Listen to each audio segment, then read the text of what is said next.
ನಮಸ್ಕಾರ.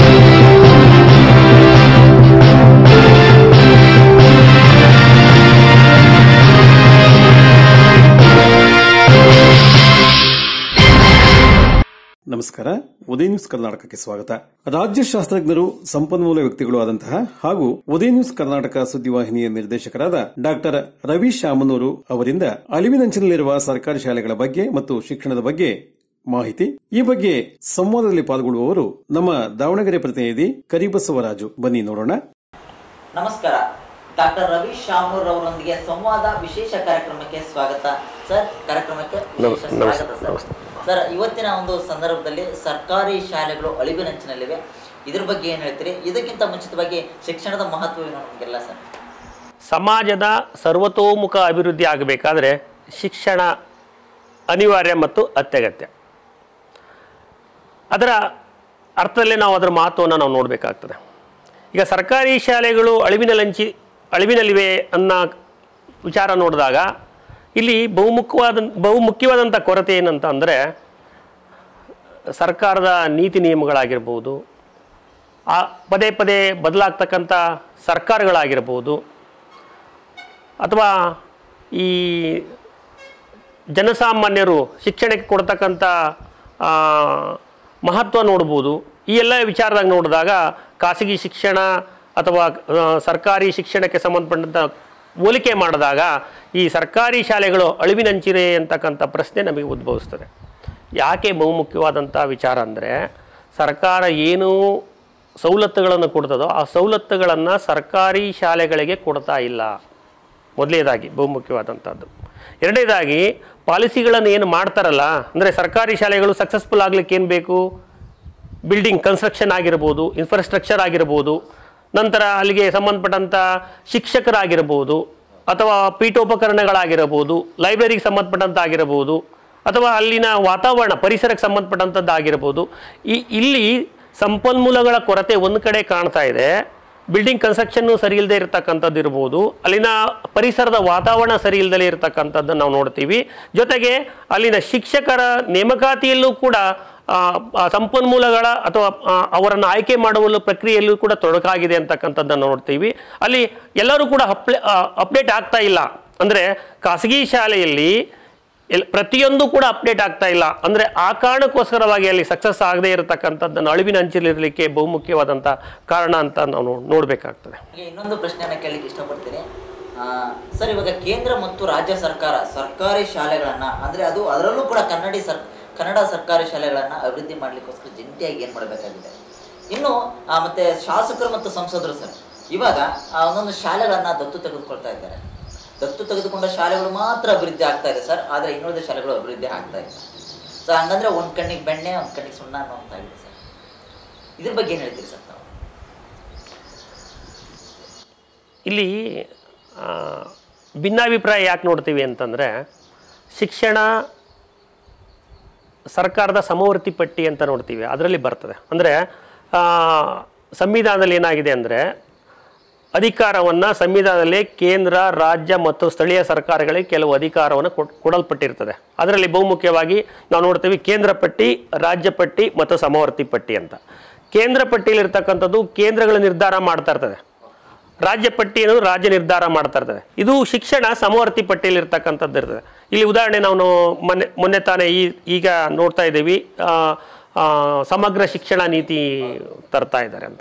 ಇದು ಕೇಂದ್ರದ ಬಹು ನಿರೀಕ್ಷಿತ ಕನಸಾಗಿತ್ತು. ಆ ಸಮವರ್ತಿ ಪಟ್ಟಿಯಲ್ಲಿರ್ತಕ್ಕಂಥ ವಿಚಾರವನ್ನು ಕೇಂದ್ರ ಸರ್ಕಾರ ನಿರ್ಧಾರ ಮಾಡ್ತಾ ಇದೆ.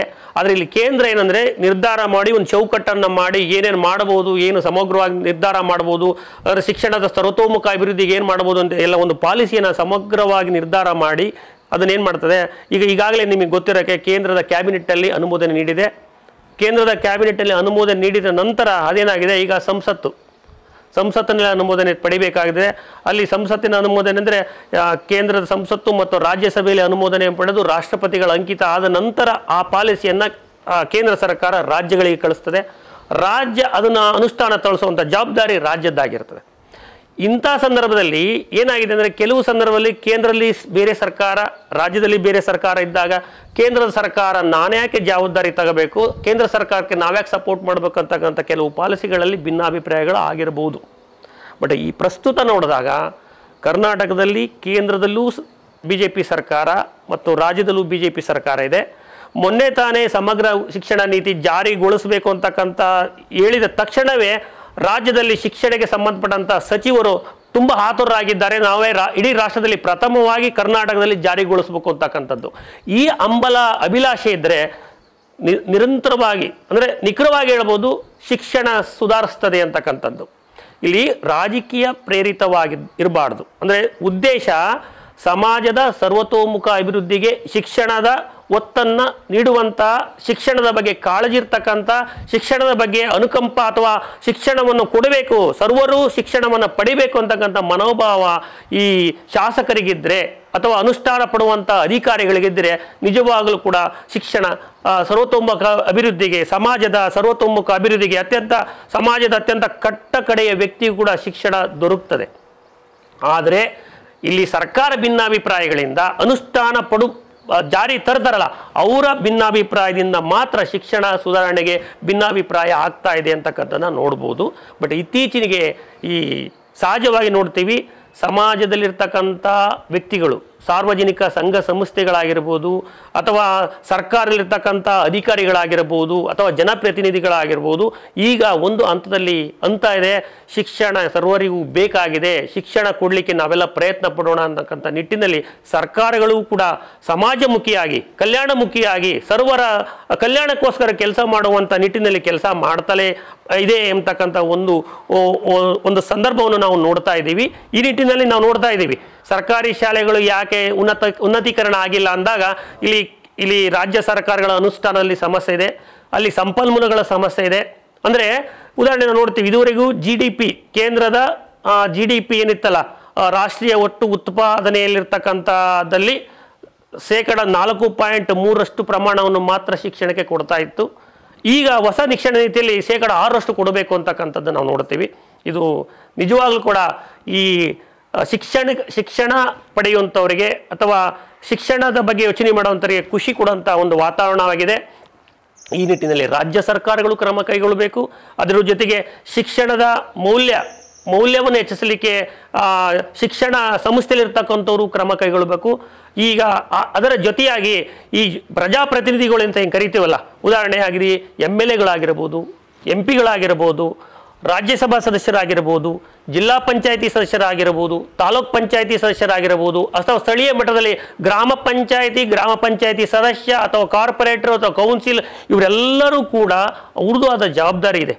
ಸರ್ಕಾರ ಅವರಿಗೂ ಕೂಡ ಕೆಲವು ಇಲಾಖೆಗಳ ಶಿಕ್ಷಣ ಸಂಸ್ಥೆಗಳಿಗೆ ಸದಸ್ಯರನ್ನು ನೇಮಕ ಮಾಡಿದ್ದಾರೆ, ಅವುಗಳ ಅಭಿವೃದ್ಧಿ ನೋಡಲಿಕ್ಕೆ ಜವಾಬ್ದಾರಿ ಅಧಿಕಾರಿಗಳನ್ನು ಕೊಟ್ಟಾರೆ. ಜಿಲ್ಲಾ ಪಂಚಾಯಿತಿ ಕಾರ್ಯನಿರ್ವಹಣಾ ಅಧಿಕಾರಿಗಳಿದ್ದಾರೆ, ಜಿಲ್ಲಾ ಮಟ್ಟದಲ್ಲಿ ಜಿಲ್ಲಾಧಿಕಾರಿಗಳಿದ್ದಾರೆ, ಬ್ಲಾಕ್ ಲೆವೆಲಲ್ಲಿ BDOಗಳಿದ್ದಾರೆ, ಅದೇ ರೀತಿಯಾಗಿ ಶಿಕ್ಷಣ ಇಲಾಖೆ ಸಂಬಂಧಪಟ್ಟಂಥ ಅಧಿಕಾರಿಗಳು ಎಲ್ಲರೂ ಕೂಡ ಅಂದರೆ ಅದರ ಅನುಷ್ಠಾನದಲ್ಲಿ ಸಕ್ಸಸ್ ಆದರೆ ಅಥವಾ ಅದರ ಮೀಸಲಾತಿಗೆ ಸಂಬಂಧಪಟ್ಟಂತೆ ಅಂದರೆ ಹಣದ ವ್ಯವಹಾರದಲ್ಲಿ ಅಥವಾ ಪಾಲಿಸಿ ವ್ಯವಹಾರದಲ್ಲಿ ಸರಿಯಾಗಿ ಮಾರ್ಗದರ್ಶನ ನೀಡಿದರೆ ಸಕ್ಸಸ್ ಆಗಲಿಕ್ಕೆ ಸಾಧ್ಯ. ಆವಾಗ ಒಂದು ಕಣ್ಣಿಗೆ ಬೆಣ್ಣೆ ಸುಣ್ಣ ಅಂತಕ್ಕಂಥ ಪ್ರಮೇಯವೇ ಇರಲ್ಲ. ನಿಜವಾಗ್ಲೂ ಶಿಕ್ಷಣದ ಉದ್ದೇಶ ಏನು ಇದೆಯೋ ಅದು ಸಕ್ಸಸ್ ಆಗಲಿಕ್ಕೆ ಸಾಧ್ಯ. ಸರ್ಕಾರಿ ಶಾಲೆಗಳ ಉಳಿವಿಗಾಗಿ ನಾವೆಲ್ಲ ಸಾಕಷ್ಟು ಮಾತಾಡ್ತಿದ್ದೀವಿ ಸರ್, ಕಾರ್ಯರೂಪಕ್ಕೆ ಬರಬೇಕಾಗಿದೆ ಅಂತ ನಮ್ಮ ಅಭಿಪ್ರಾಯವನ್ನು ತಿಳಿಸಿದ್ದೀವಿ ಸರ್. ಜೊತೆಗೆ ಈ ಸಾರ್ವಜನಿಕರ ಪಾತ್ರ ಏನು ಸರ್? ಜನಪ್ರತಿನಿಧಿಗಳ ಪಾತ್ರನೂ ಕೂಡ ಅಷ್ಟೇ ಮುಖ್ಯವಾದಲ್ಲಿ ಸಮನಾಗಿ ನಮ್ಮ ಪಾತ್ರನೂ ಕೂಡ ಇದೆ ಸರ್, ನಾವೆಲ್ಲರೂ ಕೂಡ ಸೇರ್ತೀವಿ ಸರ್. ಏನು ಹೇಳ್ತೀವಿ ಸರ್? ಸರ್ಕಾರಿ ಶಾಲೆಗಳ ಅಭಿವೃದ್ಧಿ ದೃಷ್ಟಿಯಿಂದ ನೀವು ನೋಡ್ತಾ ಇದ್ದಾಗ ಸಾರ್ವಜನಿಕರ ಜವಾಬ್ದಾರಿ ಅಂದರೆ ಸರ್ಕಾರ ಒಂದು ಕಡೆ ಜವಾಬ್ದಾರಿ ಇದೆ, ಸಾರ್ವಜನಿಕರ ಜವಾಬ್ದಾರಿ ನೀವು ಹೇಳ್ತಾ ಇದ್ದೀರಿ. ಸಾರ್ವಜನಿಕರ ಜವಾಬ್ದಾರಿ ನಮ್ದೇನಿದೆ? ನಾವು ಒಬ್ಬ ನಾಗರಿಕರಾದ ಮೇಲೆ ಸಹಜವಾಗಿ ಅಧಿಕಾರದ ಜೊತೆಗೆ ನಮ್ಮದು ಜವಾಬ್ದಾರಿ ಇರ್ತದೆ. ಹಕ್ಕು ಮತ್ತು ಸ್ವಾತಂತ್ರ್ಯ ಅಥವಾ ಹಕ್ಕು ಮತ್ತು ಕರ್ತವ್ಯ ಅಂತ ನೋಡ್ತೀವಿ. ನಮ್ಮ ಕರ್ತವ್ಯವೂ ಕೂಡ ಬಹಳ ಬಹುಮುಖ್ಯವಾದಂಥದ್ದೇ. ಉದಾಹರಣೆ ಸರ್ಕಾರಿ ಶಾಲೆಗಳು ಬಗ್ಗೆ ಎಲ್ಲರೂ ಹೇಳ್ಬೇಕಾದ್ರೆ ಒಂದು ಮಾತು ಹೇಳ್ತಾರೆ, ಸರ್ಕಾರಿ ಶಾಲೆಗಳು ಸರಿ ಇಲ್ಲ, ಸಂಪನ್ಮೂಲಗಳ ಕೊರತೆ ಇದೆ, ಅಲ್ಲಿ ಶಿಕ್ಷಕರಿಗೆ ಅಪ್ಡೇಟ್ ಆಗ್ತಾ ಇಲ್ಲ, ಅಲ್ಲಿ ಅಂದರೆ ಖಾಸಗಿ ಶಾಲೆಯಲ್ಲಿ ಏನು ನಡೀತಾ ಇದೋ ಅಷ್ಟೊಂದು ನಾವು ವಾತಾವರಣ ಪರಿಸರ ಅಲ್ಲಿಲ್ಲ, ಆದ್ದರಿಂದ ನಾವು ಖಾಸಗಿ ಶಾಲೆಗೆ ಸೇರಿಸಬೇಕು ಅಂತಕ್ಕಂಥ ವಿಚಾರವನ್ನು ನೋಡ್ತೀವಿ. ಇಲ್ಲಿ ಬಹುಮುಖ್ಯವಾದ ಜವಾಬ್ದಾರಿ ನೀವು ಹೇಳೋರ ಪ್ರಕಾರ ಪ್ರತಿಯೊಬ್ಬರೂ ಕೂಡ ಸರ್ಕಾರಿ ಶಾಲೆಗೆ ಮಕ್ಕಳನ್ನ ಸೇರಿಸ್ಬೇಕು ಅಂತ ಮನೋಭಾವ ಮೊದಲೇದಾಗಿ ಬರಬೇಕು. ಅದಕ್ಕೆ ಪ್ರೇರಣೆ ಅಂದರೆ ಏನು ಮಾಡಬೇಕು? ಸಹಜವಾಗಿ MP ಗಳಾಗಿರ್ಬೋದು, MLA ಗಳಾಗಿರ್ಬೋದು, IAS ಆಫೀಸರ್ ಆಗಿರ್ಬೋದು, KS ಆಫೀಸರ್ ಆಗಿರ್ಬೋದು, ಅವರ ಮಕ್ಕಳಿಗೆ ಬಹುಮುಖ್ಯವಾಗಿ ಅವ್ರ ಮಕ್ಕಳನ್ನು ಸರ್ಕಾರಿ ಶಾಲೆಗಳಿಗೆ ಸೇರಿಸುವಂಥ ಕೆಲಸ ಮೊದಲೇದಾಗಿ ಆಗಬೇಕು.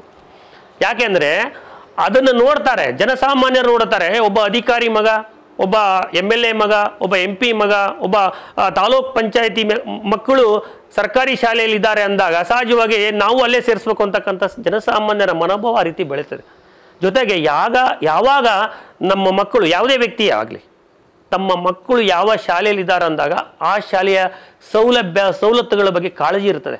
ಆವಾಗ ನಮ್ಮ ಮಕ್ಕಳಲ್ಲಿ ಓದ್ತಾರೆ ಅಂದರೆ ಅದಕ್ಕೇನು ಬೇಕು, ಮೂಲಭೂತವಾದಂಥ ಸೌಲಭ್ಯಗಳೇನು ಬೇಕು, ಬಿಲ್ಡಿಂಗ್ ಸ್ಟ್ರಕ್ಚರ್ ಏನು ಬೇಕು, ಪರಿಸರ ಅಕ್ಕಪಕ್ಕ ವಾತಾವರಣ ಹೆಂಗಿರಬೇಕು, ಅಲ್ಲಿ ಹೈಜಿನಿಕ್ ಆಗಿ ಏನು ಮಾಡಲಿಕ್ಕೆ ಸಾಧ್ಯ, ಅಲ್ಲಿ ಏನು ಶಿಕ್ಷಕರಿದ್ದಾರೆ ಆ ಶಿಕ್ಷಕರಿಗೆ ಏನೇನು ಸವಲತ್ತುಗಳನ್ನು ಕೊಡಬಹುದು, ಅವರ ಅಪ್ಡೇಟ್ ಹೆಂಗೆ ಮಾಡಬಹುದು, ಅವರ ಬೌದ್ಧಿಕ ಗುಣಮಟ್ಟವನ್ನು ಯಾವ ರೀತಿ ಬದಲಾವಣೆ ಮಾಡಬಹುದು, ಇವೆಲ್ಲವುಗಳ ಬಗ್ಗೆ ಕಾಳಜಿ ಆಗ್ತದೆ. ಆಗ ಎಲ್ಲರ ಕಾಳಜಿಯಿಂದಾಗಿ ಸರ್ಕಾರಿ ಶಾಲೆ ವಿಶೇಷವಾಗಿ ಖಾಸಗಿ ಶಾಲೆಗಿಂತ ಉನ್ನತೀಕರಣ ಆಗಲಿಕ್ಕೆ ಸಾಧ್ಯ. ಆದ್ದರಿಂದ ಜವಾಬ್ದಾರಿ ಏನಂದರೆ ನಾವ್ಯಾಕೆ ಅವ್ರ ಮಕ್ಕಳನ್ನೇ ಸೇರಿಸಿಲ್ಲ, ನಾವ್ಯಾಕೆ ಸೇರಿಸ್ಬೇಕು ಅಂತಕ್ಕಂಥ ಮನೋಭಾವ ಹೋಗಬೇಕು. ನಾಳೆಯಿಂದಲೇ ಸರ್ಕಾರಿ ಶಾಲೆಗೆ ಮಕ್ಕಳನ್ನು ಕಳಿಸುವಂಥ ಪ್ರಯತ್ನ ಜನಪ್ರತಿನಿಧಿಗಳಲ್ಲಿ ಬಂದರೆ, ಅಧಿಕಾರಿಗಳಲ್ಲಿ ಬಂದರೆ, ಜನಸಾಮಾನ್ಯರಲ್ಲಿ ಬಂದರೆ ಸಹಜವಾಗಿ ಅಲ್ಲಿ ಸಕ್ಸಸ್ ಆಗ್ತದೆ. ಸರ್ಕಾರಿ ಶಾಲೆ ಉತ್ತುಂಗಕ್ಕೆ ಹೋಗ್ತದೆ. ಅವಾಗ ಅಲ್ಲಿ ಬೇರೆ ಮಹತ್ವನೇ ಬರಲ್ಲ.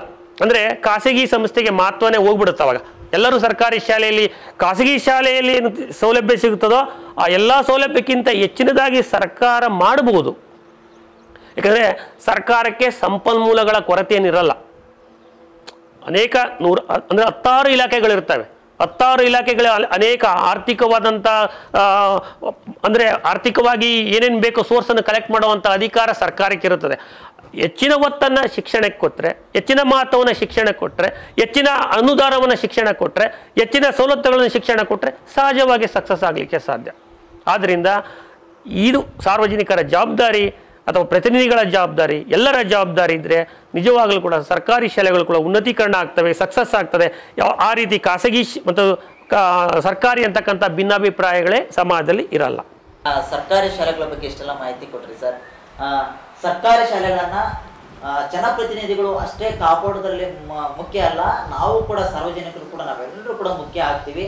ಇಷ್ಟೆಲ್ಲ ಮಾಹಿತಿನ ಡಾಕ್ಟರ್ ರವಿ ಶಾಮೂರ್ ಅವರು ಕಾರ್ಯಕ್ರಮದಲ್ಲಿ ತಿಳಿಸ್ಕೊಟ್ರು ಸರ್.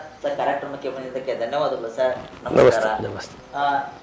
ಇನ್ನು ಮುಂದಿನ ಭಾಗದಲ್ಲಿ ಶಿಕ್ಷಣ ಖಾಸಗೀಕರಣ ಆಗ್ತದೆ ಎಂಬುದರ ಬಗ್ಗೆ ಮಾಹಿತಿಯನ್ನು ತೆಗೆದುಕೊಳ್ಳೋಣ. ನಮಸ್ಕಾರ.